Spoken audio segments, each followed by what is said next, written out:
Hey, all, everybody. Welcome to my full series spoiler episode on Season 1, Episode 14 of Lost Special. As per usual, I will be playing this episode on mute while I talk about the episode for the length of the runtime. It will be a commentary of sorts, but you do not necessarily need to watch along with me. Especially today's episode, I think I'm mostly going to be responding to quite a few comments that I have. But yeah, if I'm talking about something on screen, I will do my best to clearly communicate what it is I'm referring to. But yeah, if you would like to watch along with me, I am pressing play now. I'll tell you when the first image is on the screen. And there it is. We're in the recap. And yeah, here we go. So, do I want to start right away with comments? I venture yes, because I certainly don't have anything to say about recaps. Actually, you know what? Hold on. Sorry. Doing everything on one computer today, so switching through tabs.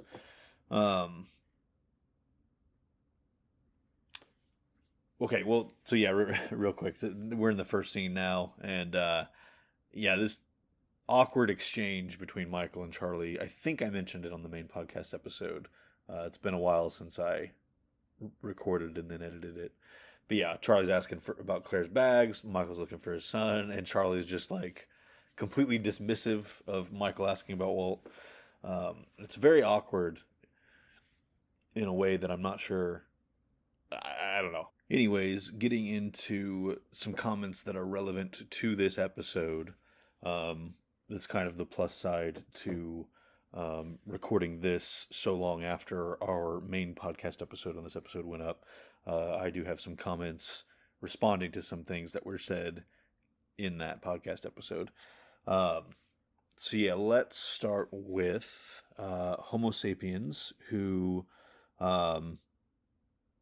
is basically responding to the idea, and this actually came up in the group discussion too.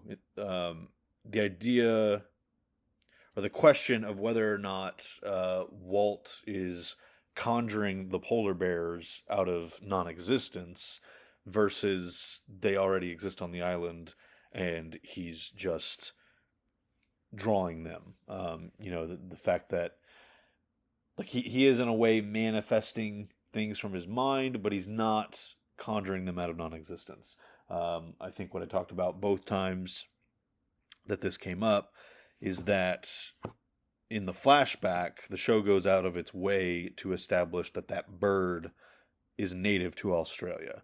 So it's not like the most crazy thing in the world that this bird would crash into that window.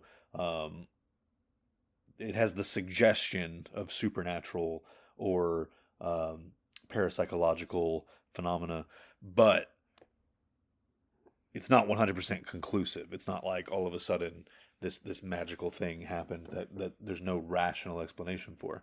So yeah, that's what I posed to Flickerson, and that's what I posed to the group, was that, if we take that flashback example and apply it to the island, there may be another explanation for why there are polar bears on the island, other than just Walt imagined them and there they are.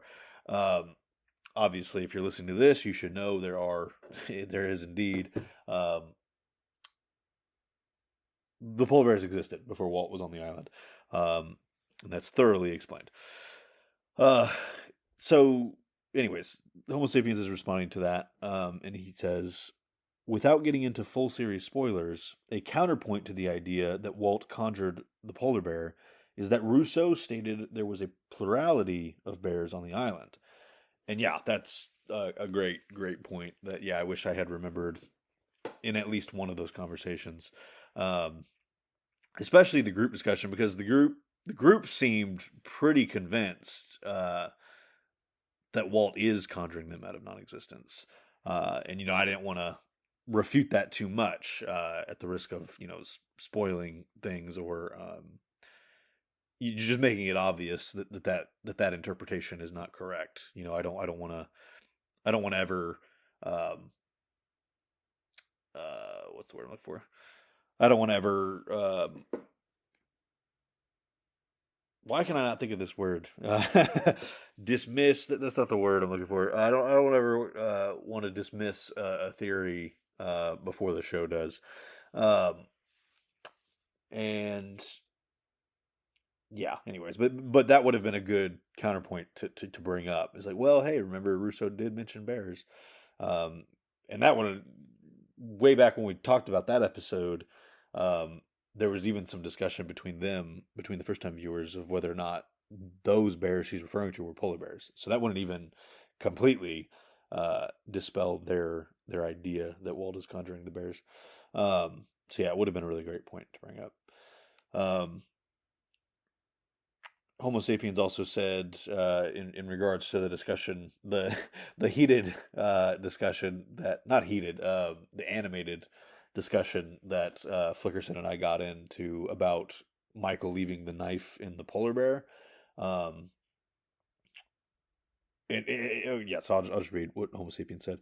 Regarding the knife, I also got the impression that Michael left it in the bear, and after watching the episode this time, I saw some behind-the-scenes footage in which it's very clear that he left the knife in the bear. That said, I agree with you that it wasn't intentional on Michael's part. Yeah, I went back, or when I watched it with the group, the following, or no.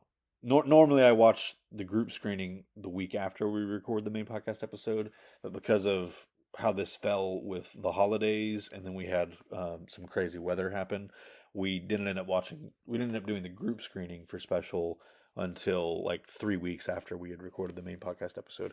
That's not even relevant. My point is that when I did watch the episode the next time with the group, I paid more attention, and I agree. It's very obvious that it's much more obvious than I thought that he leaves the knife in there. But yeah, my main point with that, because I kind of, how certain he was that Michael left the knife in the bear, I was convinced. I didn't think that he was making that up. But yeah, my whole point was that it seems perfectly plausible to me in that situation that Michael, with the complete lack of experience in those types of situations that he would have, would mistakenly let go of the knife, and that's perfectly reasonable. And yeah, I don't need to get into the whole debate again. But yeah, so there you go. Okay, yeah, and yeah, there's Michael's painting.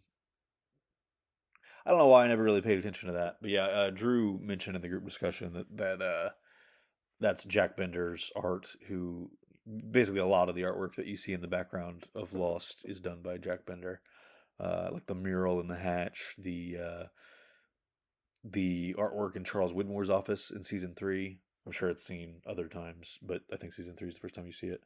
And I think Thomas's art earlier in the season. But anyways, yeah, because I remember back in the day, like people theorizing that Widmore bought that painting in his office from Claire's boyfriend. Of course, timeline wise, that wouldn't make a lot of sense because, um, I mean, it's hard to say for sure how old Thomas is when Claire gets pregnant, but the scene in Widmore's office is 8 years earlier, so I would have to imagine that Thomas was like in his mid-teens, um, at least, because I would estimate he's 24 at the oldest in Claire's flashbacks.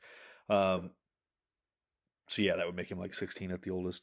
Anyway, and also he lives in Australia, and I don't know, it's whatever. I mean, if people want to have that interpretation, there's nothing wrong with it. But yeah, I mean the it's just, I prefer to just see it as it's this artwork that the set decorator is using, and yeah, it's meant to be done by different people, just like this art is obviously meant to be by Michael and not Thomas.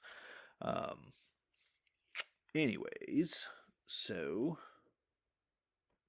let's move on to another comment.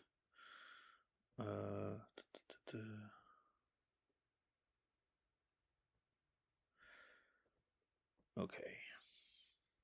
So Mark Forcellino says many viewers would tell you Susan makes the fog monster look like a sweetheart. Um, I mostly like that comment because I've never heard it called the fog monster before. um, and yeah, many viewers do have that opinion. Um, and I want to talk more about that, but along these exact lines, I want to read Time Gentleman's comment. Uh, okay. He says, "Thank you for having an even-handed discussion of Susan." Sorry, I should maybe preface this by saying that he's responding to our main podcast episode in which we talked about Susan, and I don't know if defended her is what I did, but I tried to like talk about uh, how, and I did this in the group discussion too. Um, a lot of or the big point of Lost, one of the big points of Lost is, you're introduced to these characters, and you might hate them or really dislike them, or think that they're irredeemable. Then you get their flashback episode, and even if it doesn't like win you over to like loving them or anything like that, like it helps you understand them and empathize with them on another level, and you can kind of appreciate their perspective more, even if you don't agree with or condone it. Um, anyways, so that's what Time Gentleman's responding to. Thank you for having an even-handed discussion of Susan. There absolutely is some wild levels of hate for her from some fans. They will name her as the most evil character in the show, for instance, above Widmore, above the Man in Black, above multiple murderer Michael. And I find it hard not to see some existing underlying biases in that. For me, a big key to sympathizing with her decisions is that her and Michael were already talking about separating by the time Walt was around 1 year old. She maybe pictured what her staying in the US would entail, almost certainly breaking up with Michael, her career and therefore income being compromised by having to raise Walt as a single mother, Michael struggling to contribute financially, and considering all of this, she decided that sorry, and considering all of this, she decided that it would be no good for Walt. Whereas, on the other hand, he's so young that he's not losing an existing relationship with Michael by her taking them to Amsterdam. Not saying it's right or that she's perfect, but I think it's understandable and that she's less loathsome than, say, an ancient, malevolent, world destroying shapeshifter guy. Yeah, so I focusing on that last part, I'm gonna go back to the beginning and address some things up top. But everything you just said there about Susan and her potential thought process, I agree with so much. Again, it doesn't mean I agree with her decision, but that's a great way of articulating things that the way she may have been thinking about it, and why that would make sense to her. Um, weighing all of these things, because yeah, I think you're right. If she passes up this amazing job opportunity to keep working in this clinic that Michael refers to, 'cause he says, "Oh, you said the clinic was a good fit." Um, can't imagine that that's paying that well. So if she stays, the relationship's going down the drain. From her perspective, I think that she was already kind of writing that off. Um, she knew she didn't love him. She didn't want to marry him even before Walt was born. Like she wasn't feeling that deeply.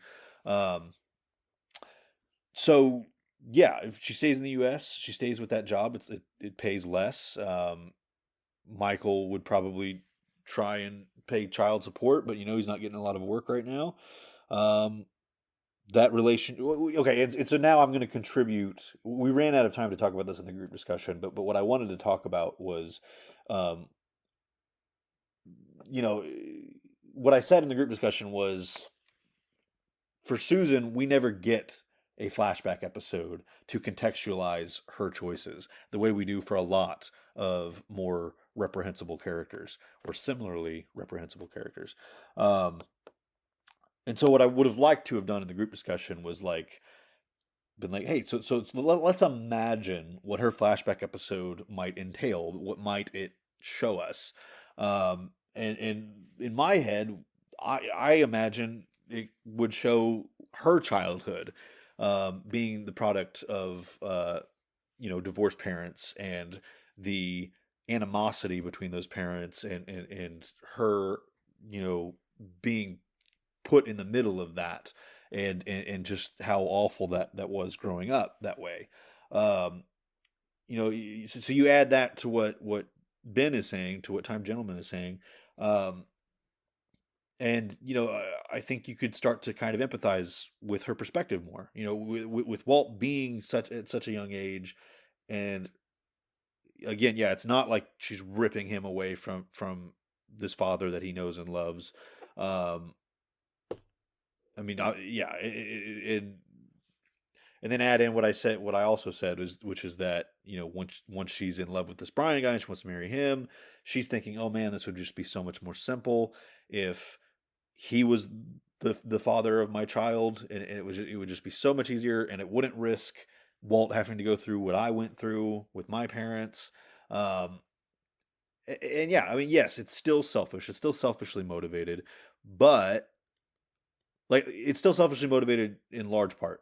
But I think, you know, if you imagine that childhood of hers, you can see like where there is a significant element of her trying to prevent Walt from going through these awful things, you know, in having his childhood scarred in these ways. Um, so yeah, I agree completely. Susan, every time people hate on Susan to the extent that they do, I always feel like people are missing a huge point of the show. You know, the character, or sorry, the show shouldn't have to give you flashbacks for every single minor character for you to understand, you know, the point that it's making about like, hey, you know, people, or even like these group of people, like the others, you know, they can seem evil, like just you know, black and white evil, like no more complexity or nuance to it than that. And then, oh no, wait, once you actually get to know them, it's like, okay, no, there's way more to it than that. Um, and so yeah, and so taking that and circling back to the first part of Time Gentleman's comment, um, that's oof, yeah. There's a few things I want to say to this, because so the Man in Black example is funny because the Man in Black is, in my opinion, like the most irredeemably like true representation of evil in the show. But the way the show handles that, I think, is perfect because it. So what's been occurring to me a lot lately, and I feel like this must have occurred to me as a teenager because I was like more recently familiar with this story, but I don't remember ever thinking about it. And lately, I've been thinking about it a lot more. Um, there's a lot of Paradise Lost in. Uh, I feel like Paradise Lost is a huge inspiration for Lost, or I'm doing this in the middle of the day, and so I don't know why I'm having my late night brain farts as far as losing words. I'm trying to think of it's inspiration's not quite the right word, but influence maybe. Um, the point is, there's a lot of things that Lost seems to take from Paradise Lost. Arguably, perhaps the title. Um, But what Paradise Lost was kind of a big deal for was like making the devil so sympathetic, and some people interpret him as the hero of the story. Um, that is how a lot of people feel about the Man in Black, and I think that that's misguided. But I also think that that is the perfect way to depict the devil, or a character that represents the devil, is a character so manipulative, like so masterful in their manipulations that even the audience, like even a lot of audience members fall for it. Um, because then yeah, you get his backstory, and it's sympathetic, and I think that was like the perfect way to go with that. Again, I do think in the modern day, the Man in Black is irredeemable. I think he has been in that state of existence for so long and has become so warped by his own resentment and his goals, and he values absolutely nobody else's humanity, um, and because he's lost his for so long. Um, so, and yeah, I don't know. I go back and forth on whether or not the show should have depicted certain things more in depth, as far as like his, but because we get the flashback of his childhood and how he became the monster, and the betrayals, and the he just wanted to get off the island. He wasn't really hurting anybody, and even when he does kill Mother, it's more or less to, I was gonna say, avenge his people. I really think it's more she destroyed. I think the only reason he's mad that those people were killed was because they could have helped him get off the island. Um, but the point is, when he does kill Mother, it's to avenge this awful thing that she has done. Um, so the show shows all of that, and then we don't get anything in the time, in the centuries at least, between that and the Man in Black trying to convince Richard to kill Jacob. Um, Part of me would like to have seen just like more explicitly. I mean, the show does show pretty explicitly in the modern day just how evil this guy is. But my point is, I think if we had seen a bit more of his centuries long descent, or corruption, or just um, how he became, or how he came to just more and more disregard other people and exploit them, and all of that. I don't know. I think it would have been interesting to see, but um, the point is, uh, the Man in Black example. Like I'm kind of defending the people that hate on Susan more than they hate on the Man in Black, because that is the show does spend a lot of time depicting the Man in Black as sympathetic, or subjecting the audience to his manipulations. And I don't think it's the show's fault that some people, like, I don't think it's a fault of the show that some people um, fail to appreciate just how evil the Man in Black is by the end, um, or that they excuse his evilness because of what he initially went through, because of what was done to him to get him to that point. Because I think that's a crucial part of that character and that story is, yeah, the things that were done to him were inexcusable, and Jacob himself takes responsibility for making him what he is. But that doesn't make what he's doing right. There's nothing that makes mass murder and genocide and uh, taking away a person's innocence, with the infection and things. Um, nothing that happened to him makes that right, and there's nothing that shows. He doesn't show an ounce of remorse about any of it. And so the idea that this guy should have been allowed to leave the island at the cost of, like, and even if the world wasn't going to end, like that guy going out into the world with the centuries worth, like the lifetimes of knowledge that he's accumulated from all these identities that he's replicated, um, and just that amount of time of being alive, that would have been a very, very bad thing for the world.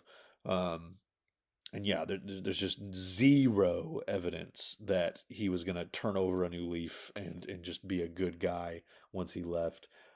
In fact, there's quite a bit of evidence to suggest otherwise. Um, Man, again, I keep shooting off on these tangents.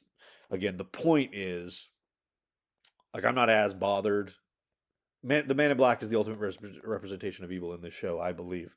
But um,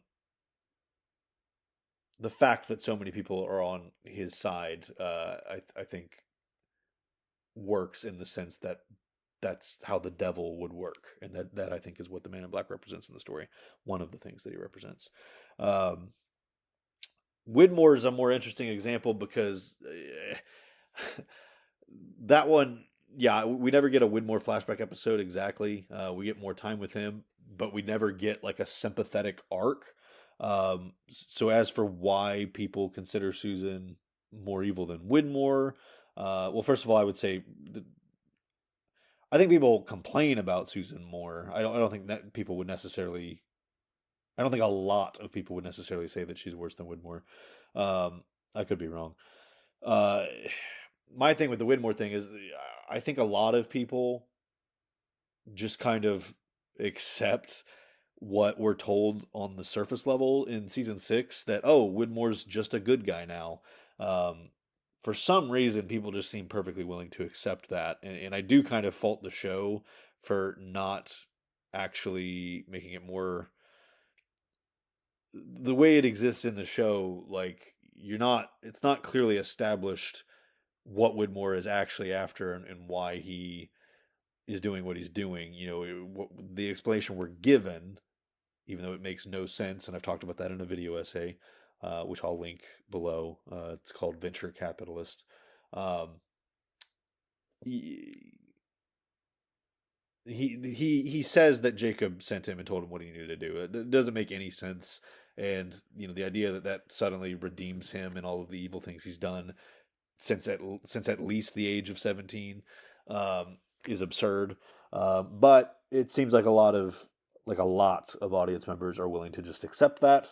It's like, well, yeah, he was a good guy in the end. Which, okay, whatever. Now the last part there, so yeah, Time Gentleman said they will name her as the most evil character in the show. For instance, above Widmore, above the Man in Black, and above multiple murderer Michael.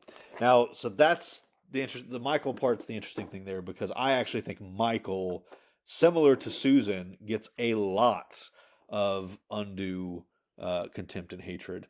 Um, I I'm really looking forward to talking about this in season 2 of the podcast, but I really, really think people fail to appreciate what Michael went through with his son being taken, and the masterful way that the others break him. In that 3 minutes episode, when you get his flashbacks and you see what he went through for those, I think it was like 11-ish days, give or take, that the others had him, and they had him tied up in that tent, and then they bring Walt in to break him. I mean, I think a lot of people miss that, because he demands to see Walt, and then and Beatrice Clue kind of acts as though, like, well, okay, like, I guess I'll, since you won't cooperate if we don't do this, I guess we'll bring him in. No, this was all part of their plan. They had him waiting outside that tent. There was no reason for Walt to be in that decoy village except to do this to Michael, to bring Walt before him, and to amp up that desperation that he has. Because you also remember too, like Michael's kind of, assuming Walt is dead at this point. But yeah, bringing Walt in and showing Michael that he's alive, and like, hey, you do this for us, you can get him back. Um, yeah, and even the camera like shows like him struggling against the ropes, like his hands are behind him against the post, and it keeps cutting to him struggling. And then when they take Walt out, it cuts back to those ropes and into his hands, and they just go limp. And like that's the moment that they break him. And so again, it's I don't fault the story tells it, like the show tells that story so well, and yet so many people seem to fail to appreciate it. Like they just like, oh, he's an evil douchebag for killing these two women. I mean, again, yeah, I'm not excusing, condoning, or agreeing with what he did, but to write him off that way just completely fails to appreciate the amazing complexity of that character arc, and why he struggles with all of that. Like, it's not like he does it and then he's like, okay, yeah, no, that was the right thing to do. Like, no, it literally cost him his relationship with his son because he feels the need to confess it. Another scene I would have liked to see on screen, but I get there's all kinds of reasons we didn't, including Walt, including the actor that plays Walt being older. But um, the point is, yeah, it's not like he does this thing and then he's all like he continues to justify it. Like it literally loses him his relationship with his son. It drives him to become suicidal. Um, and in the yeah, I don't know. I really don't like the hate. Like it bothers me so much more than the Susan thing. The hate that Michael gets. Um, now, as far as like underlying biases, I don't know. It's probably not worth me commenting on that. I don't see any evidence for that. I mean, people. I think everything I've said so far kind of makes sense for why people hate on Susan more. Um, they just aren't willing to imagine her situation. I don't really see her race or her gender. I don't even know which of those things Time Gentleman is necessarily referring to, but um, yeah, I don't know. Uh, yeah, I like to not assume that people are saying things for that reason, not without evidence of that. Yeah, I feel like there are other characters that people have weird reactions to. And yeah, I don't know. Let's see.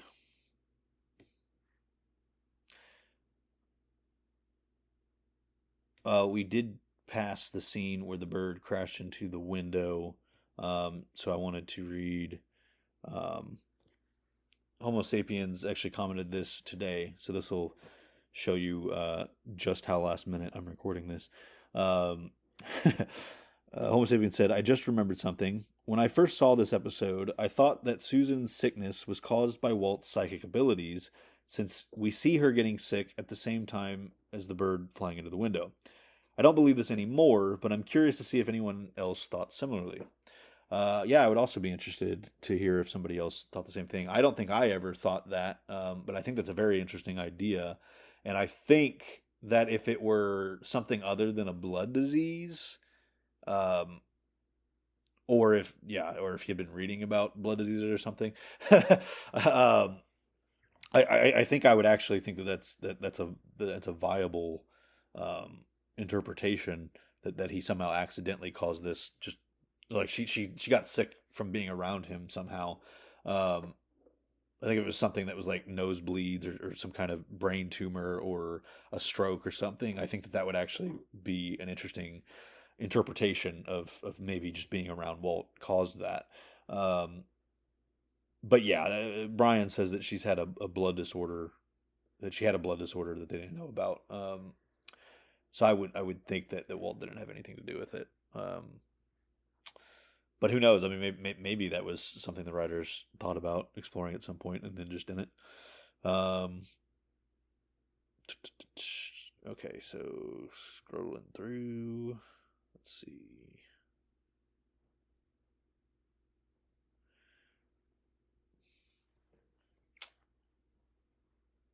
Okay. I got what there's still a lot of comments that were responding to my Hearts and Minds full series spoiler episode. But I have one more related to special that I want to get to first. Um and sorry, I gotta pull that up separately. This one comes from Shadow Dog Production, who says, what do you think was the original plan for Walt, and why didn't the showrunners anticipate a kid growing in size before making his character important? To me, Walt is the biggest fumbles the writers made in the entire series. You're professional writers for a time traveling show that also features magic, and you can't figure out a way to write an excuse for a child. Yeah, sorry, for a child growing more than the 108 days would allow. Weak. Sorry, I've had 20 years to be annoyed by this. Yeah, no, so I'm gonna try and add some new things to this that I haven't said before, or I don't know. I'm worried that some people are gonna be disappointed by this because I don't think everybody's on board with what I'm saying, so I'm going to try and argue it again real quick. I am convinced that the writers did indeed plan to use the time travel elements of the show to explain Walt's aging. In fact, going into season 4 of the show, in interviews, Damon Lindelof explicitly said that, yeah, no, you're going to see more Walt. We have a plan for Walt. Trust us. I've argued in my Matthew Abaddon video that what they were planning was Matthew Abaddon was Walt. There's just so much about that theory that makes sense. I'll link those videos. I'll link the playlist of those videos in the description too. But yeah, I think a big reason people aren't on board with that is because of what happens to Matthew Abaddon. And if you look at what was going on behind the scenes, Lance Reddick got hired onto Fringe when he was supposed to become a regular, like a much more prominent character, if not a series regular, in season 5 of Lost. Because of that, they chose to write him out of the show. They had him come on for one episode in season 5, and they apparently killed him off. And nothing was revealed about his character. You know, whether or not he was Walt, they never revealed how he knew the things that he knew, or how he came to be in Widmore's service, or why he was in Widmore's service, how he knew all the things about Locke that he knew, like that getting on the plane 4 years from when he meets him in the hospital would lead to him being on the island. There's no way Widmore could have known that. So how did Abaddon know that? I am truly convinced that Abaddon was meant to be Walt, and that was the plan that they had for the character. And he probably would have been crucial to the end game of the show.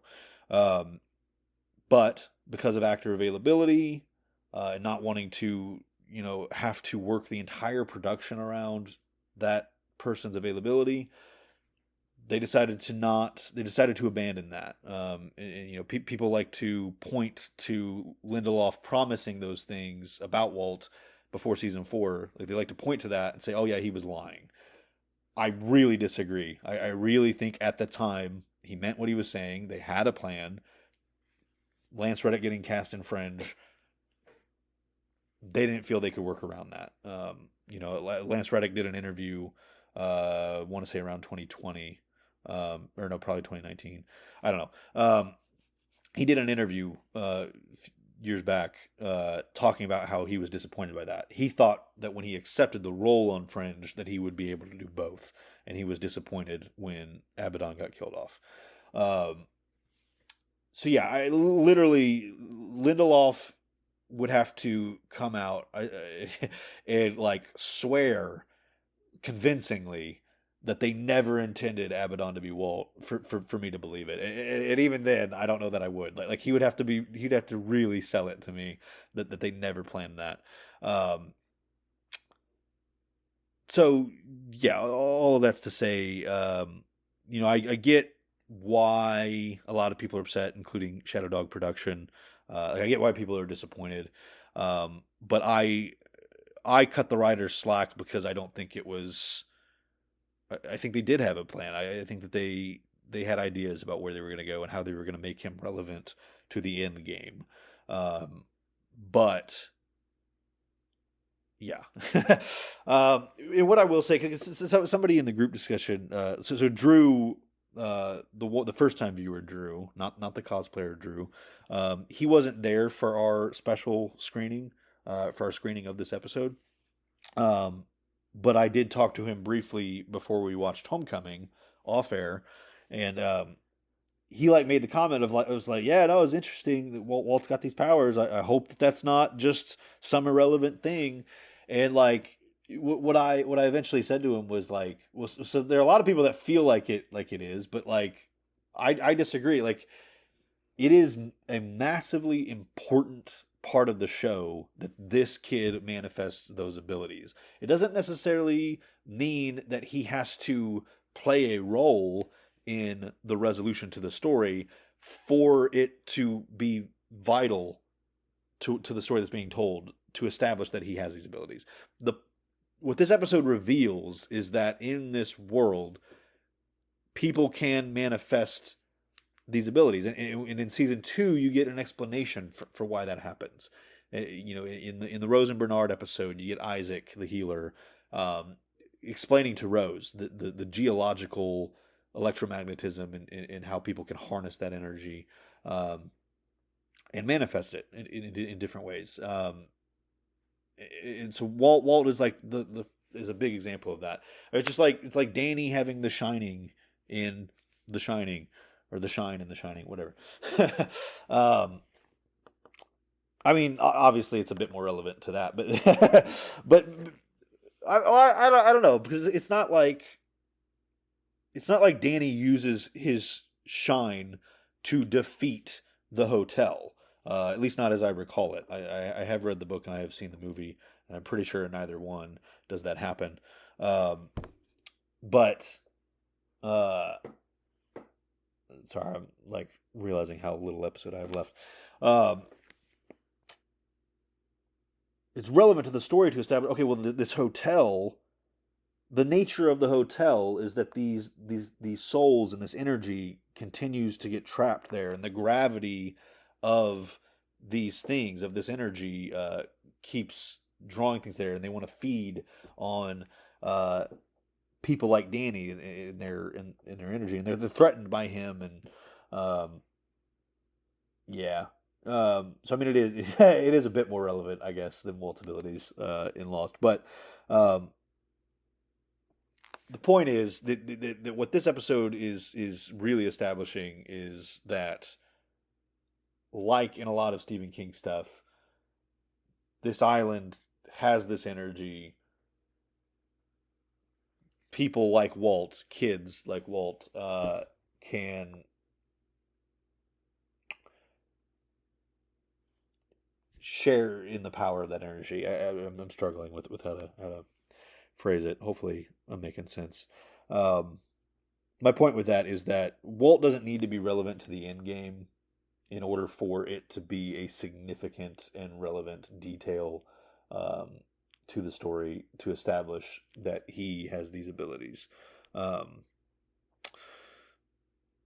yeah, so hopefully that addresses it. Yeah, so those are my thoughts on because it says, what do you think the original plan for Walt was, and why that? Yeah, and that's, I don't know that they originally planned for him to become an adult male character, or I don't know why I said adult male, to become an adult character quicker than everybody else. But I think at some point that was the plan. When they realized the show was going to go on for as long as it did, and they had him be abducted, I think around that time they were probably considering, okay, maybe not. It probably evolved over time. They probably imagined, like, okay, well, at some point, due to the time warpage on this island, like, he's going to show up older. But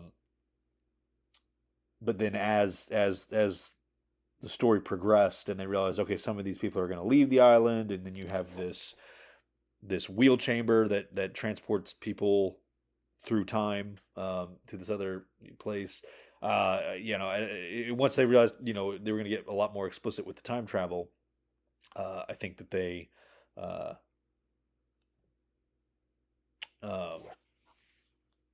think that's when they started coming up with the Abaddon thing. I also think that they were wanting to cast Lance Reddick in a significant role because they wanted to get him for Echo originally.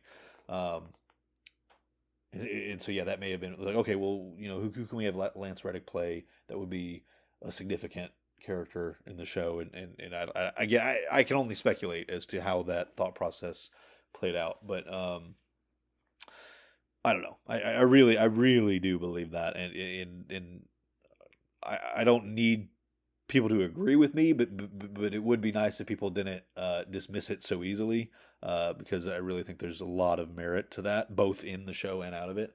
And I say this a little bit in the video essay on it, but like, if we assume that Abaddon is an adult version of Walt, and therefore has probably grown into his abilities quite a bit, and has knowledge of future events from Ben and Hurley, who would have sent him back in time, according to my theory, he would know. I think Ben Ward, I think Time Gentleman actually mentioned this in a comment at one point. I had failed to make this point in a video. Um, but if Ben and Hurley are the ones that sent him back, then Walt / Abaddon would have known that he was going to get attacked by Ben in that cemetery, and therefore could have prepared to fake his death. You want to talk about? I mean, there's ways that he could have done that. I mean, if you want to go the parapsychological route, he could have astral projected and manifested that illusion of what was happening. Again, we see Jacob do that once he's dead.